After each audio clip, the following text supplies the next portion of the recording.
United ಸ್ಟೇಟ್ಸ್ದಲ್ಲಿ $6 ಇದೆ, ಚೈನಾದಲ್ಲಿ 0.37 ಇದೆ, ಜಪಾನ್ದಲ್ಲಿ 3.4 ಇದೆ. ಇದೆಲ್ಲ ಕೊಡ್ತೇನೆ ನಾನು ನೀವು figure.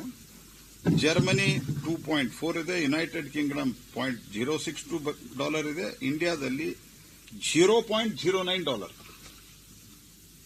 This is the achievement. Now I will come to the irrigation project, Garib Kalyan ಅನ್ನ ಯೋಜನಾ, ಇವೆಲ್ಲ ಸಂಗತಿಗಳ ಬಗ್ಗೆ. ಅಗ್ರಿಕಲ್ಚರಲ್ ಸಪೋರ್ಟ್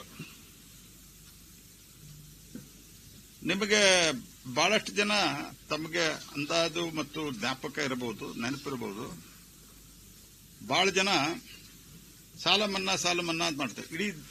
ಇಡೀ 65-70 ವರ್ಷದ ಇತಿಹಾಸ ತೆಗೆದ್ರೆ ಸಾಲ ಮನ್ನಾ ಆಗಿದ್ದು ಹಾರ್ಡ್ಲಿ ಒಂದು 70-80 ಸಾವಿರ ಕೋಟಿ.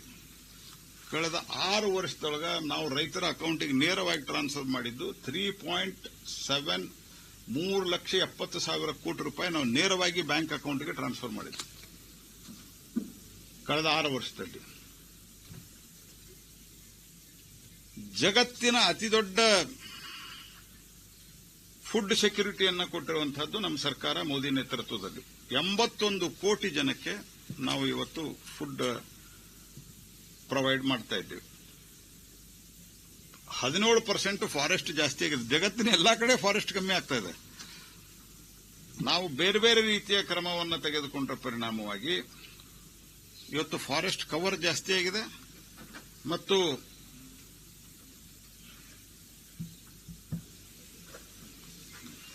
ತಾಯಿಯ ಹೆಸರಿನಲ್ಲಿ ಒಂದು ಗಿಡ ಅನ್ನುವಂಥದ್ದು, ಏಕ್ ಪೇಡ್ ಮಾಕೆ ನಾಮ್ ಪರ್ ಅನ್ನುವಂಥದ್ರಲ್ಲಿ 1,42,00,000 ಗಿಡಗಳನ್ನು ನಾವು ಹಚ್ಚಿದ್ದೇವೆ.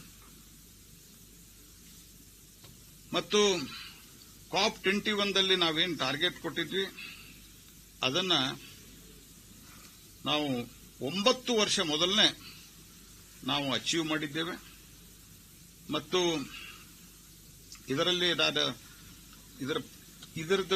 ಇದಕ್ಕೆ ಆಡೆಡ್ ಅಂದರೆ 142 ಕೋಟಿ ಗಿಡಗಳನ್ನು ಹಚ್ಚಿರುವಂತದ್ದು. ನಮ್ಮ ಟೈಗರ್ ಪಾಪ್ಯುಲೇಷನ್ ವ್ಯಾನಿಶ್ ಆಗ್ತಾ ಇತ್ತು. ಇವತ್ತು tiger population has reached 3,682 3,682 tigers are in the country today. 3,682 the tiger population has reached. Cultural ಹೆರಿಟೇಜ್ದಲ್ಲಿ ವಿರಾಸತ್ ಅಂತ ಏನು ಹೇಳ್ತೀವಿ, ಆರ್ಟಿಕಲ್ 370 ತೆಗೆದುಹಾಕಿದ್ವಿ. ಏನ್ ಹೇಳಿದ್ರೆ ಆರ್ಟಿಕಲ್ 370 ತೆಗೆದುಹಾಕಿದಾಗ ನಾನು ಪಾರ್ಲಿಮೆಂಟ್ ಅಫೇರ್ಸ್ ಮಂತ್ರಿ ಇದ್ದೆ. ನಾವು ಬೆಳಿಗ್ಗೆ ಅವತ್ತು ಕೊನೆ ಗಳಿಗೆಯಲ್ಲಿ ನಾವು ಮಾತುಕತೆ ಮಾಡಿದ್ವಿ. ನಾವು ಪಾರ್ಲಿಮೆಂಟ್ ಅನ್ನು ಎಕ್ಸ್ಟೆಂಡ್ ಮಾಡುವಂತ ಘೋಷಣೆಯನ್ನ ಮಾಡಿದ್ವಿ, ಇದನ್ನು ಮಾಡಬೇಕಂತ. ಅವಾಗ ಏನಂತ ಹೇಳಿರಲಿಲ್ಲ. ನಾವು ಅನೌನ್ಸ್ಮೆಂಟ್ ಮಾಡಿದಾಗ ಹೊರಗಡೆ ಬಂದ ತಕ್ಷಣ ಕೇಳಿದ್ರು,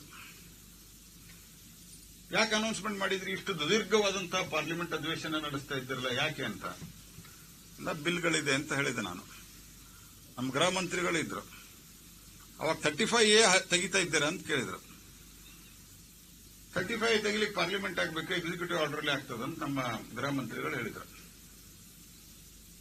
ಅದಾದ ನಂತರ ಅಲ್ಲಿದ್ದಂತ ಒಬ್ಬ ಅತ್ಯಂತ ಹಿರಿಯ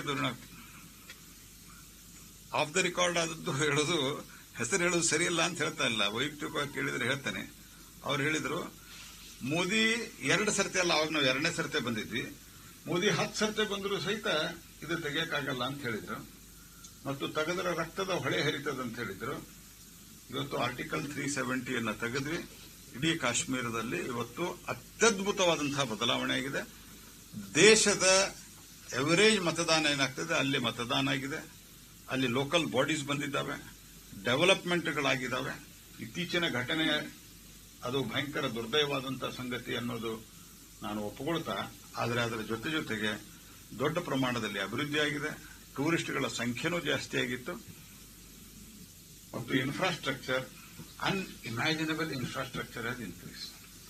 ಸೊ ನಾನು ಎಲ್ಲಾ ಫಿಗರ್ಗಳನ್ನು ಹೇಳಿದ್ರೆ ನಿಮಗೆ ಅಟ್ ಎ ಟೈಮ್ ಅದು ಬಹಳ ಸಮಸ್ಯೆ ಆಗತ್ತೆ ಅನ್ನೋ ಕಾರಣಕ್ಕಾಗಿ ನಾನು ಹೇಳ್ತಾ ಇಲ್ಲ. ಸ್ಟ್ಯಾಚ್ಯೂ ಆಫ್ ಯೂನಿಟಿ, ರಾಮ ಮಂದಿರ, ರಾಮ ಕಾಲ್ಪನಿಕ ವ್ಯಕ್ತಿ ಅಂತ ಹೇಳಿದಂಥವರು ಆನಂತರ ರಾಮ ಮಂದಿರ ಬಗ್ಗೆ ಏನೇನು ಮಾತಾಡಿದ್ದಾರೆ, ಏನೇನು ಹೇಳಿದ್ರು ಅದೆಲ್ಲ ನಿಮಗೆ ಗೊತ್ತಿದೆ. I don't want to politicise today all those things. Rama Mandir ಬಗ್ಗೆ, ಕಾಶಿ ವಿಶ್ವನಾಥ್ ಕಾರಿಡಾರ್, ಮಹಾಕಾಲ್ ಪ್ರಾಜೆಕ್ಟು, ಈ ಎಲ್ಲ ಸಂಗತಿಗಳ ಜೊತೆಗೆ ನಮ್ದು ಅಗ್ರಿಕಲ್ಚರಲ್ ಬಗ್ಗೆ ಹೇಳೋದಾದ್ರೆ, ಅಗ್ರಿಕಲ್ಚರಲ್ ಬಜೆಟ್ ಇದು ಬಹಳ ದೊಡ್ಡ ಪ್ರಮಾಣದಲ್ಲಿ ನಾವು ಏರಿಸಿದ್ದೇವೆ. ಅದರ ಫಿಗರು ನಾನು ನಿಮಗೆ ಒಂದು ನಿಮಿಷದಲ್ಲಿ ಕೊಡ್ತೇನೆ. ಅದರ ಜೊತೆಗೆ ಎಜುಕೇಷನಲ್ ರಿಫಾರ್ಮ್ಸ್ ತಂದಿದ್ದೇವೆ. ಡಿಫೆನ್ಸ್ ಫೋರ್ಸ್ದಲ್ಲಿ ಹೈಯೆಸ್ಟ್ ಪೈಲಟ್ಸ್ ವುಮನ್ ಇರುವಂತಹದ್ದು ದೇಶ ಜಗತ್ತಿನಲ್ಲಿ ಭಾರತ ನಂಬರ್ 1. ಇದರ ಜೊತೆಗೆ ಸ್ಟಾರ್ಟ್ಅಪ್ ಇಕೋಸಿಸ್ಟಮ್ 100-120 ಸ್ಟಾರ್ಟ್ಅಪ್ ಇದ್ದಿದ್ದು ಇವತ್ತು 1 ಲಕ್ಷಕ್ಕಿಂತ ಹೆಚ್ಚು ಸ್ಟಾರ್ಟ್ಅಪ್ಗಳು ದೇಶದಲ್ಲಿ ಇದಾವೆ. More than 1 lakh startups. ಮತ್ತು ಬಡವರಿಗೆ, ವಿಶೇಷವಾಗಿ ರಸ್ತೆ ಬದಿ ವ್ಯಾಪಾರ ಮಾಡುವಂತವರಿಗೆ 68 ಲಕ್ಷ ಬೀದಿ ವ್ಯಾಪಾರಸ್ಥರಿಗೆ ಪ್ರಧಾನಮಂತ್ರಿ ಸ್ವನಿಧಿ ಯೋಜನೆಯಲ್ಲಿ ಸಾಲ ಕೊಟ್ಟಿದ್ದೆವು. ಮತ್ತು ಈಗಾಗಲೇ ನಾ ಹೇಳಿದಂತೆ ಜನಧನ್ ಖಾತೆ 50.22 ಕೋಟಿ ಎಕ್ಸಾಕ್ಟ್ ನಂಬರ್. ಇನ್ನೊಂದು ಬಹಳ ಪ್ರಮುಖವಾದಂತಹ ಸಂಗತಿ ನಮ್ಮ ಕಾಲದಲ್ಲಿ ಆಗಿರುವಂತಹದ್ದು 10% ಮೀಸಲಾತಿ. ಆರ್ಥಿಕವಾಗಿ ಹಿಂದುಳಿದವರಿಗೆ 10% ಮೀಸಲಾತಿ. ಪ್ರಧಾನಮಂತ್ರಿ ಫಸಲ್ ಬಿಮಾ ಯೋಜನೆಯಲ್ಲಿ ನಾವು 71% ಅದರಲ್ಲಿ SC ST OBC ಇದ್ದಾರೆ. ಕೇಂದ್ರದ ಮಂತ್ರಿಮಂಡಲದಲ್ಲಿಯೂ 60% SC ST OBC ಇದ್ದಾರೆ. ಫಸ್ಟ್ ಟೈಮ್ ಇದೆ ಭಾರತದಾಗ. ಬಹಳ ಮಾತಾಡ್ತಾರಲ್ಲ ಸಾಮಾಜಿಕ ನ್ಯಾಯ ಅಂತ ಹೇಳಿ. ಅವರದ ಆ ಕಾಲದಲ್ಲಿ 20% 25% ಇರಲಿಲ್ಲ. Today 60% are from SC ST and OBC. You can imagine, ದೇಶದಲ್ಲಿ 2014ವರೆಗೆ 18,100 ಹಳ್ಳಿಗಳು ದೇವರ್ ವಿತೌಟ್ ಎಲೆಕ್ಟ್ರಿಫಿಕೇಶನ್. 1,000 ದಿವಸದಲ್ಲಿ ಎಲ್ಲಾ ಹಳ್ಳಿಗಳಿಗೂ ಸಹಿತ ಎಲೆಕ್ಟ್ರಿಫಿಕೇಶನ್ ಕೊಟ್ಟಿರೋರು. ಎಲೆಕ್ಟ್ರಿಕ್ ತಂತಿ ನೋಡಿರ್ಲಿಲ್ಲ ಅವ್ರು. ಹಿಂದಿಯೊಳಗೆ ತಾರ್ ಅಂತ ಹೇಳ್ತಾರ, ಆ ತಾರ್ ನೋಡಿರ್ಲಿಲ್ಲ. All those have been electrified. ಮತ್ತು ಸೌಭಾಗ್ಯ ಯೋಜನೆಯಲ್ಲಿ ದೇಶದಲ್ಲಿರುವ ಎಲ್ಲಾ ಮನೆಗಳಿಗೂ ಸಹಿತ all the houses have been electrified. ಮತ್ತೆ ನಿಮ್ಗೆ ಇನ್ನೊಂದು ಇಂಟ್ರೆಸ್ಟಿಂಗ್ ಫಿಗರ್ ಹೇಳ್ತೇನೆ ನಾನು, because 50% of the energy today I look after. 240 gigawatt ವಿದ್ಯುತ್ ಜನರೇಷನ್ ಆಗ್ತಿದ್ರೆ 2014ವರೆಗೆ 60 ವರ್ಷದೊಳಗೆ ಆಸ್ ಆನ್ ಡೇಟ್ ಕೇವಲ 10 ವರ್ಷದೊಳಗೆ 2024ರ ಅಂತ್ಯದ ಫಿಗರ್ಗಳನ್ನು ಹೇಳ್ತಾ ಇದ್ದೀನಿ. 460 ಗಿಗಾವಾಟ್ ವಿದ್ಯುತ್ ಅನ್ನು ಉತ್ಪಾದನೆ ಮಾಡ್ತಾ ಇದ್ದೇನೆ. 460 ಗಿಗಾವಾಟ್. 0 ಅಂಕ ಕೊಡೋರಿಗೆ ಸ್ವಲ್ಪ ಫಿಗರ್ಗಳನ್ನ ನೋಡಿ ಅವರ ಆಫೀಸರ್ಗೆ ಸರಿಯಾಗಿ ಕೇಳಿಕೊಡ್ಬೇಕು. ಜನ ಮೋದಿ ಸರ್ಕಾರವನ್ನ, ಮೋದಿ ಅವರನ್ನ ಹೀರೋ ಮಾಡಿದ್ದಾರೆ. ಆದರೆ ಅದನ್ನು ತಿಳ್ಕೊಳ್ಳುವಂತ ಬುದ್ಧಿ ಜೀರೋಗಳಿಗೆ ಇಲ್ಲ ಅನ್ನೋ ಕಾರಣಕ್ಕಾಗಿ 0 ಮಾರ್ಕ್ಸ್ ಕೊಡ್ತಾರೆ. PM ಕಿಸಾನ್ ಯೋಜನೆಯಲ್ಲಿ 11 ಕೋಟಿ ರೈತರಿಗೆ 3,70,000 ನಾನು ಈಗಾಗಲೇ ಹೇಳಿದೆ. ಆನಂತರ ಕಿಸಾನ್ ಕ್ರೆಡಿಟ್ ಕಾರ್ಡ್ 7,71,000 ಕೋಟಿ ಜನರಿಗೆ 10 ಲಕ್ಷ ಕೋಟಿ ಸಾಲವನ್ನು ಕೊಟ್ಟಿದ್ದೆವು ನಾವು. ಕಿಸಾನ್ ಕ್ರೆಡಿಟ್ ಕಾರ್ಡ್ 3 ಲಕ್ಷ ಇತ್ತು ವಿತ್ ಇಂಟ್ರೆಸ್ಟ್ ಇನ್ ಸಬ್ವೆನ್ಷನ್. ಅದರಿಂದ 5 ಲಕ್ಷಕ್ಕೆ ಏರಿಸಿದ್ದೇವೆ ನಾವು. ಕೃಷಿ ಮೂಲಭೂತ ಸೌಕರ್ಯಕ್ಕೆ, ಬೇಸಿಕ್ ಇನ್ಫ್ರಾಸ್ಟ್ರಕ್ಚರ್ 1 ಲಕ್ಷ ಕೋಟಿ ರೂಪಾಯಿ ಖರ್ಚು ಮಾಡಿದ್ವಿ. 1 lakh crore which is historical record. ಮತ್ತು ಬಹಳ ಸರ್ತೆ ಈ ಪ್ರಧಾನಮಂತ್ರಿ ಕೃಷಿ ಸಮ್ಮಾನ ನಿಧಿ ಬಗ್ಗೆ ಆರೋಪ ಮಾಡ್ತಾರೆ. ಪ್ರಧಾನಮಂತ್ರಿ